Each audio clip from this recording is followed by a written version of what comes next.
pagi pemirsa, apa kabar Anda di hari ini? Senang sekali kami dapat kembali menjumpai Anda dalam Berita Papua. Bersama saya, Cynthia Delima. Kami hadir dengan sejumlah informasi penting dan menarik yang telah berhasil dihimpun oleh tim redaksi. Dan berikut akan kami hadirkan 3 berita utama kami hari ini.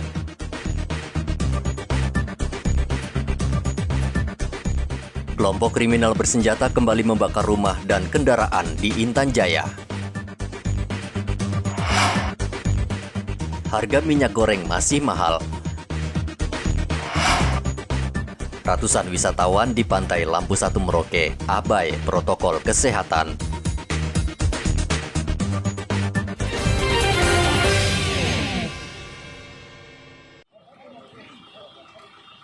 Kelompok kriminal bersenjata KKB di Kabupaten Intan Jaya kembali beraksi dengan menyerang Polsek Sugapa Sabtu lalu. Ini pater. Selama setengah jam polisi baku tembak dengan KKB. Namun sehabis menyerang Polsek Sugapa, kelompok kriminal ini meneror warga dengan membakar rumah, kios, serta mobil ambulans. Mereka juga menyerang pos Satgas TNI 521 dan Brimob serta fasilitas bandara. Kemarin itu dari KKB kelompok Undius melakukan penyerangan ke arah bandara di Sugapa, di Bandara Belogai itu kemudian melakukan pengerusakan dan pembakaran terhadap 2 rumah, 1 kios dan 1 rumah genset. Kemudian ada 2 mobil, 1 mobil ambulan dan 1 mobil tangki air. Kronologisnya seperti apa, Dan? Ya seperti itu, dia melakukan penyerangan, kemudian melakukan pembakaran terhadap rumah-rumah yang ada di sekitar bandara.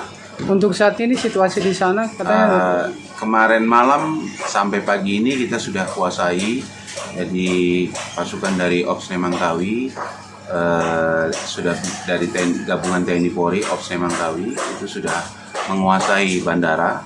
Sampai sekarang ini sudah dikuasai.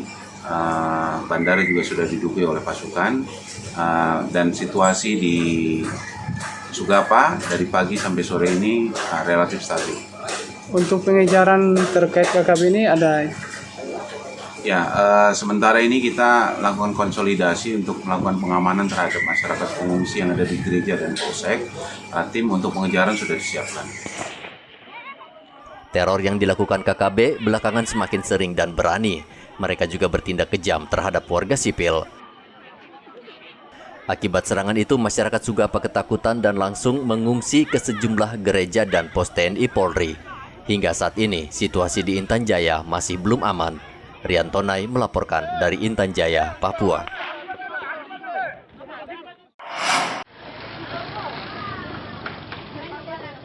Harga berbagai jenis minyak goreng di Mimika saat ini mahal.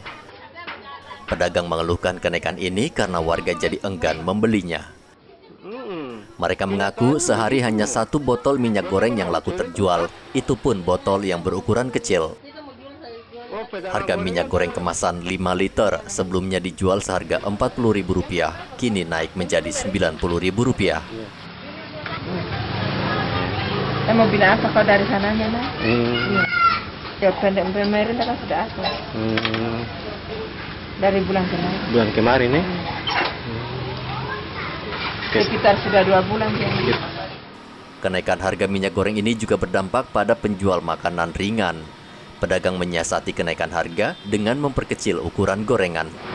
Tapi saya sekarang protes karena minyak goreng ini sekarang mahal, apalagi di Moli, Kortum, dan Puskimas, apalagi itu naik katanya orang-orang itu karena dengan Natalan semuanya mahal, juga mahal, tapi katanya kita tidak, dan itu memang tidak mahal kok, tapi sekarang itu dibikin mahal.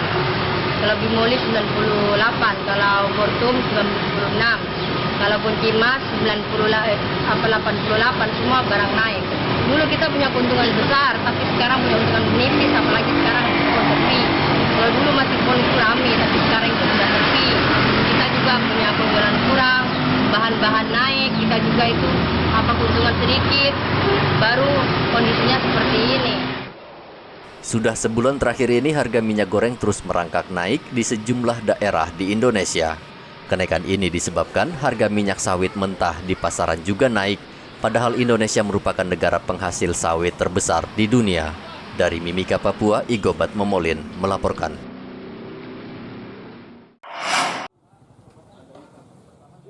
Dua warga di Merauke menjadi korban begal minggu kemarin. Salah satu korban, Budi, mengaku dibegal seorang pengendara di Jalan Cemara saat ia hendak pergi ke gereja. Pelaku mencegat korban dengan sepeda motor lalu memaksa meminta uang. Karena takut, korban memberikan uang Rp30.000. Tidak itu saja, pelaku merampas sepeda motor hingga korban terjatuh. Itu Jam 7. jam 7 pagi itu. Iya. Itu di sekitar mana? Cemara di kediaman rumah pos Barak Panjang itu Bapak Bupati Pu. Oh, awalnya bagaimana itu? Dia mabuk, dia palang-palang, dan setelah saya datang langsung dia palang, baru dia kasih dia saya tuh, jadi saya turun bukan turun tapi saya duduk di atas motor. Dia tagih saya uang, dia minta uang begini. Saya bilang tidak ada uang karena dia sudah ancam, kalau kau kasih uang berarti kau selamat, kalau tidak dikasih uang saya potong kau hari ini mati. Jadi saya kasih dia 30.000. Begini dia masih mau tahan saya, lama-lama sudah langsung saya takut lari, kasih tinggal motor. Terus balik motor sudah tidak ada? Sudah tidak ada, dia punya motor itu yang kasih tinggal. Selang beberapa menit, kejadian yang sama juga menimpa Betty, korban yang baru pulang dari pasar dicegat pelaku. Pelaku berusaha merampas tas korban berisi uang dan barang berharga, namun tidak berhasil lalu melarikan diri. Stadion Maro. Stadion Maro. Itu bagaimana ceritanya? Saya beli kue, terus orangnya, saya pikir juga beli kue gitu loh, terus dia datengin aku, terus minta uang 10, saya ambil, kan nih saya punya kunci di dia dari depan motor itu. Terus dia seret saya, sahabat saja tuh ini, saya dipukul, ditendang, terus minta uang. Kalau saya mengambil uang, bagaimana uang saya punya di itu? tapi motornya ada? Sama itu yang biru tadi. Yang biru tadi itu ya? Saya lepas, dia pernah rampas ini lagi, terus saya rampas lagi, saya langsung kejar.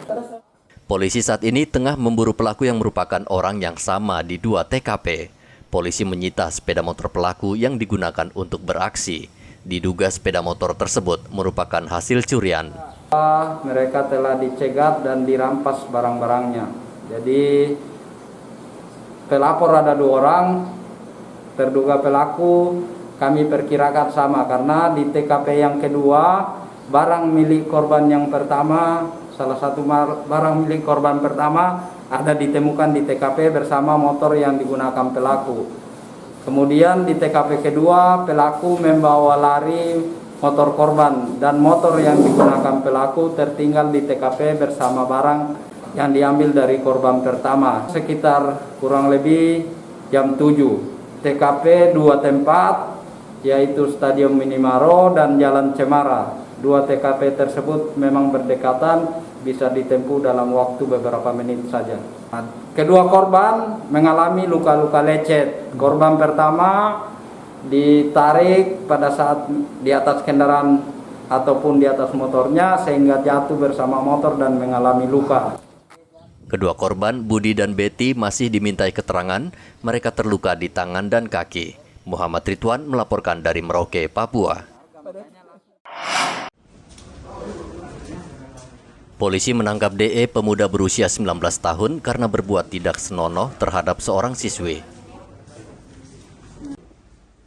Pelaku ditangkap karena korban tidak terima diperlakukan tidak senonoh. Pemuda ini mengaku korban diajak ke rumahnya. Saat itu tidak ada orang, lalu korban dipaksa untuk melakukan hubungan badan. Hari ini saya bawa tersangka, inisial apa? DE. Ya, DE ini kita punya tersangka kasus persetubuhan terhadap anak. Ya, ini pelaku berumur 19 tahun, sedangkan korbannya berumur 16 tahun.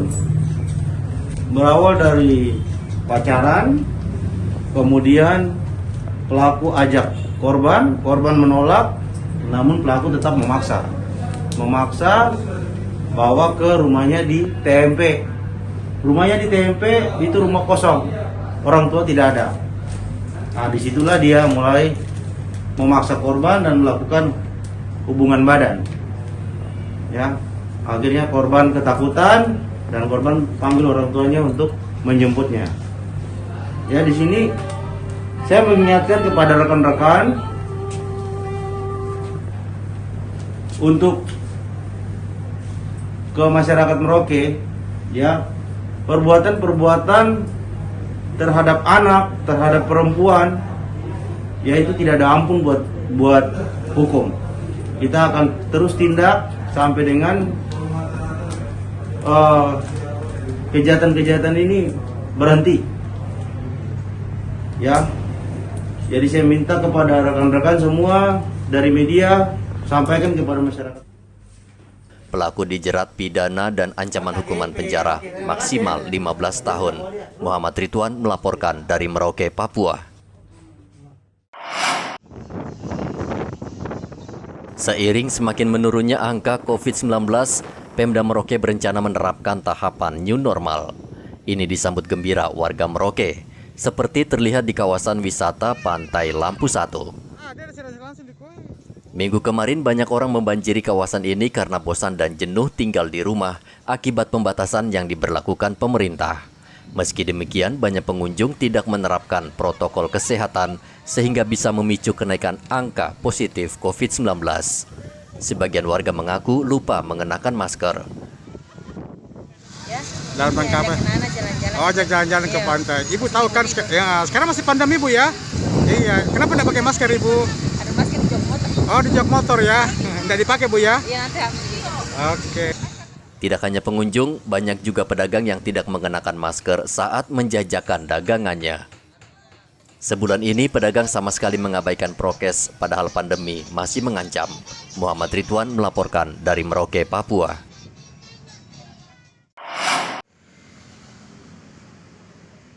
Kasus COVID-19 di Merauke terus menurun. Saat ini tersisa 2 pasien yang masih menjalani isolasi mandiri. Vaksinasi yang gencar serta pemberlakuan pembatasan kegiatan yang ketat ikut andil menurunkan penularan COVID-19 selama beberapa bulan terakhir. Ini disambut gembira warga, khususnya pengelola kafe dan tempat hiburan malam. Mereka berharap pemerintah daerah segera menghapus PPKM sehingga ekonomi bisa kembali bergeliat. Masih ada pembatasan untuk kegiatan kafe di malam hari, Ibu? Untuk sekarang sudah tidak ada pembatasan. Kami melakukan operasional kafe sudah berjalan normal. Cuman karena mungkin belum adanya sosialisasi kepada masyarakat tentang adanya new normal, sehingga kunjungan ke kafe sekitar jam 10 sudah sepi. Padahal dulunya itu sampai jam 12, jam setengah 1 pun masih tetap ramai. Tetap ramai. Ibu, kita sebentar lagi masuk ke new normal. Nah, untuk Ibu sendiri selaku pengusaha kafe, seperti apa Ibu menyambutnya ini? Wah, senang sekali kalau sudah diberlakukan new normal untuk Kabupaten Merauke. Karena ini dengan adanya PPKM, kami pengusaha-pengusaha, khususnya kami pengusaha-pengusaha kafe sangat merasakan dampaknya karena sejak jam operasional siang dan ditutup jam 10, kami merasa pas jam-jam ramainya kafenya kami. Harus ditutup ya? Iya. Namun dengan adanya new normal ini, tetap kami melakukan prokes, yaitu setiap pengunjung yang datang tetap harus menggunakan masker, mencuci tangan, dan jarak antar meja satu dengan yang lain tetap kita mengadakan jarak. Untuk sementara waktu ini, kita masih dibatasi oleh jam operasional yang dibatasi dari jam 19.00 sampai jam 21 untuk tempat hiburan malam. Khusus untuk Pantai Pijat dari jam 15.00 sampai jam 21.00. Demikian. Nah, rencana ini kan pemerintah akan memperlakukan new normal dalam waktu dekat ini. Nah, menurut Bapak seperti apa ini nantinya, Pak? Ya, kalau dalam waktu dekat diperlakukan new normal era kedua, kami sangat berterima kasih kepada pemerintah. Berarti kita sudah bisa dibebaskan untuk membuka seperti biasa. Memang hal itu yang kita harapkan karena sebagaimana kita tahu bahwa di Merauke pasien COVID sudah semakin menurun. Dan itu kami sambut baik atas keputusan pemerintah untuk memperlakukan new normal season kedua. Walaupun sudah diberlakukan new normal season kedua, kami tetap menjaga protokol kesehatan dengan ketat. Para pekerja tetap kami wajibkan pakai masker, baik pengunjung, wajib cuci tangan, menggunakan masker. Kalau tidak punya masker, kami siapkan masker untuk berkunjung ke tempat kami. Jadi untuk protokol kesehatan tetap kami utamakan. Dengan demikian pasien yang ada di Merauke tidak akan bertambah lagi dan kita sudah berkehidupan normal seperti biasa. Supaya kalau nanti suatu saat diberlakukan PPKM, tolong kami jangan terlalu batasi.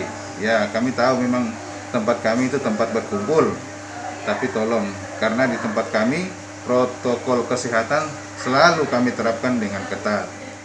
Pemda Merauke saat ini sedang berkoordinasi dengan Kemenkes agar menurunkan PPKM menjadi level 1.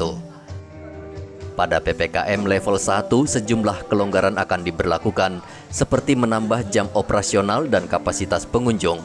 Namun protokol kesehatan tetap ketat diberlakukan. Muhammad Ridwan melaporkan dari Merauke, Papua. Kendati jumlah kasus COVID-19 cenderung menurun, warga tetap diminta waspada karena pandemi belum berakhir. Untuk antisipasi penyebaran COVID-19 di Merauke yang diperkirakan bakal terjadi pada akhir tahun saat liburan Natal dan Tahun Baru, Ikatan Dokter Indonesia Merauke menghimbau warga agar tidak berlibur. IDI Merauke mencatat setiap waktu liburan akan memicu kenaikan jumlah kasus COVID-19. IDI meminta masyarakat tetap waspada dan mematuhi protokol kesehatan selama pandemi masih mengancam. Tergantung dari PPKM level berapa yang diterapkan di daerah kita. Kalau sekarang ini kan sudah PPKM level 2, jadi itu memang sudah ada ketentuannya yang mengikuti di situ, termasuk dalam urusan perjalanan. Jadi ya kalau bisa sih kami menghimbau, artinya kalau dalam mudik Natal dan Tahun Baru nanti, ya sebisa mungkin kalau tidak terlalu penting, nggak usahlah mudik, kecuali kalau ada urusan penting. Itu aja sih. Dan kalaupun mudik ya tetap harus menerapkan protokol kesehatan dengan ketat dan jangan lupa vaksin, ikut vaksin ya. Belajar dari pengalaman, pemerintah saat ini tengah mewaspadai gelombang 3 COVID-19 akibat kemungkinan bermutasinya virus COVID-19. Salah satu upaya yakni dengan mensyaratkan tes PCR di setiap penerbangan. Muhammad Ridwan melaporkan dari Merauke, Papua.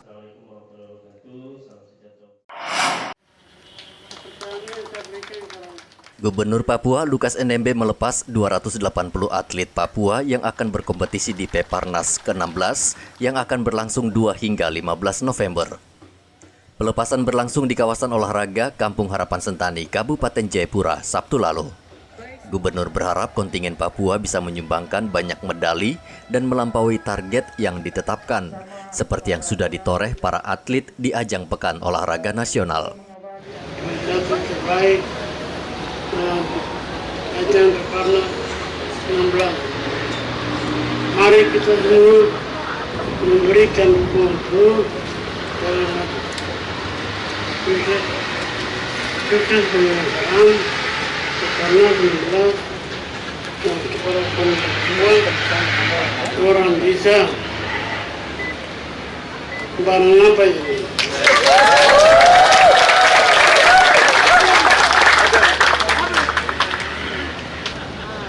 Atlet di seluruh Indonesia ada di tempat ini, itu kepada harapan kita bawa anak-anak kontingen Papua untuk merebutkan juara.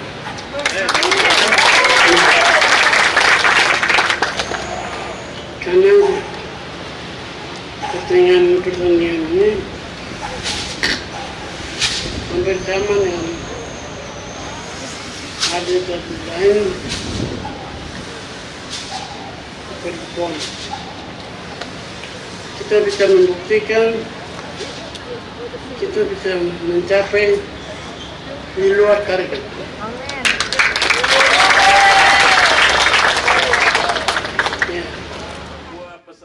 Sementara itu, Ketua Kontingen Papua Jayakusuma menyatakan para atlet sudah siap berjuang untuk meraih juara umum. 12 cabang olahraga yang akan diikuti oleh kontingen Papua. Dengan jumlah kekuatan atlet semua adalah 280 orang. Tepuk tangan untuk kita semua, 280 orang. Kami berusaha untuk bagaimana memperbaiki posisi peringkat kita. Yang kemarin kita di Jawa Barat hanya mengikuti 7 cabang olahraga. Dari 13 cabang olahraga yang dipertandingkan, kita berhasil menempatkan diri di urutan kelima di Indonesia. Tepuk tangan untuk atlet semua. Ya. Nah, sekarang ini kita tuan rumah. Kita mau urutan keberapa? Mau urutan keberapa? Nanti kalau satu semua baru pasti ada tuntutan juga tuh. Ada permintaan. Kalau emasnya lebih dan juara umum, ya apa yang diharapkan? Juara umum. Juara umum. Wah, ini jangan ada Pak Gubernur kamu bilang begini. Ya, ini harus betul-betul wujudkan itu juara umum ya. Juara umum. Juara umum. Juara umum. Ya, kalian harus tampil maksimal karena jumlah atlet kita terbanyak di Indonesia 280 orang.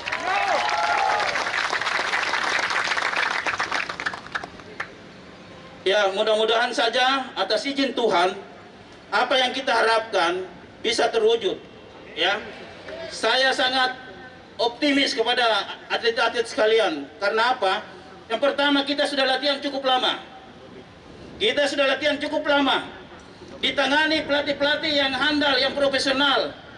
Ya. Ya, oleh karena itu saya sangat optimis juga bisa membawa Papua ini lebih baik prestasinya dibanding Jawa Barat kemarin. Ya. Baik.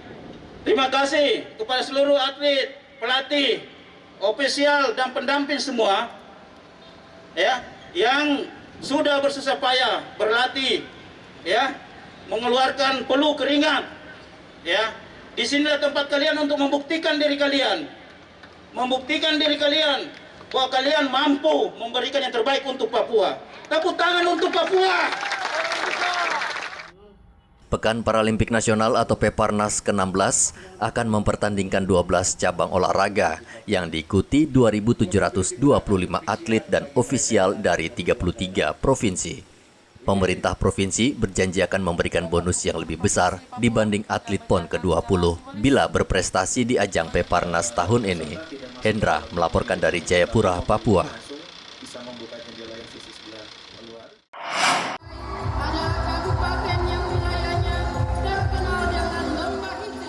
Pesta Paduan Suara Gerejawi atau PES Parawi ke-13 Papua resmi dibuka Bupati Mimika Sabtu lalu. PES Parawi diikuti paduan suara dari 21 kabupaten. Pembukaan dilakukan dengan pemukulan tifa lalu dilanjutkan dengan berbagai tarian adat dari berbagai suku.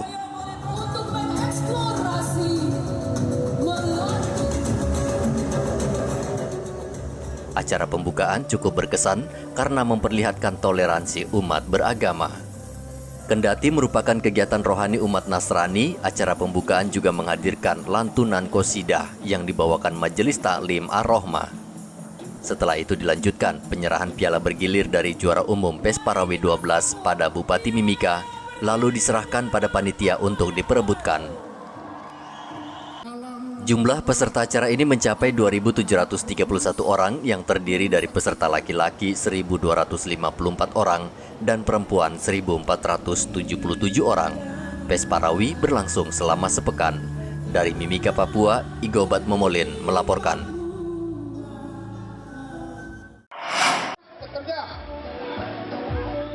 Masyarakat di Pegunungan Papua memiliki tradisi unik yang selalu digelar saat acara besar di daerah mereka.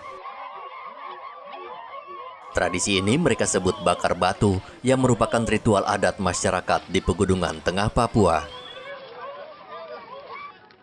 Ritual bakar batu ini dalam bahasa setempat juga disebut kaluk lagangge, yang artinya menaikkan asap ke Sang Pencipta langit dan bumi sebagai bentuk ucapan syukur dan berkah. Ritual adat bakar batu ini adalah tradisi turun-temurun. Seluruh warga diundang, lalu secara bersama-sama membakar batu yang di dalamnya diletakkan daging, sayur, dan umbi-umbian. Setelah makanan masak, mereka lalu makan bersama-sama. Di daerah Papua ini kan ada daerah dataran rendah dan dataran gunung.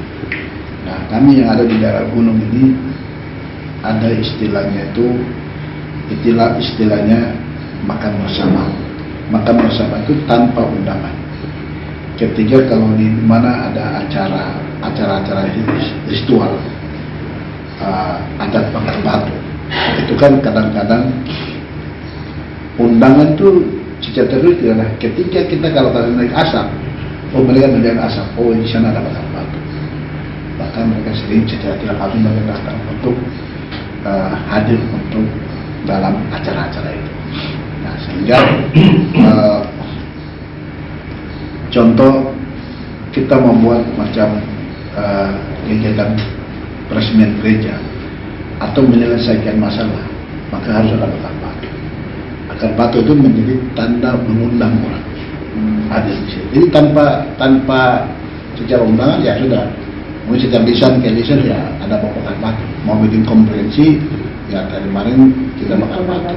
Nah itu menjadi salah satu tanda bahwa kita harus lakukan. Jadi awal itu pra acara itu dengan cara kumpulan makan dulu sambil makan, setelah itu menyampaikan bahwa besok kami mau buat acara ini. Oh iya, jadi mereka kan ada acara. Jadi asap itu punya ada penilaian khusus juga. Jadi contoh asap kita bakar api dia naik lurus sampai tembus sampai langit-langit. Nah ini berarti ini luar biasa gitu. Itu ada tanda-tanda khusus. Terus di mana ada barapen pun juga. Jadi hasilnya masak di kolam itu pun dilihat juga. Itu masak semua tidak ada mentah, bagus daging atau apa yang dimasak semua bagus. Berarti itu tanda buat kebaikan, akan acara akan sukses. Begitupun batu itu juga. Batu itu pun juga kalau dilihat apinya makan bagus, batunya bersih bagus, berarti tandanya bahwa sesuatu acara yang ditujuan itu akan jadi bagus. Saya terus lihat ya ternyata batunya bagus, masanya bagus, makannya bagus, hanya sedikit tapi bisa semua rata-rata bisa makan bersama. Itu berarti tanda bahwa konferensi ini akan berjalan akan baik. Tradisi bakar batu ini juga digelar untuk menyambut konferensi Gereja Kingmi yang akan dilangsungkan di Kabupaten Puncak November nanti dengan dihadiri ribuan tamu undangan dari seluruh perwakilan Gereja Kingmi di Papua. Dari Mimika Papua, Igobat Momolin melaporkan. Pemirsa, berita yang baru saja Anda saksikan sekaligus menjadi penutup jumpa kita dalam Berita Papua hari ini. Bersama kru yang bertugas, saya Cynthia Delima mengucapkan terima kasih atas perhatian Anda. Kami pamit undur diri, selamat pagi, semangat pagi, Wanyambe.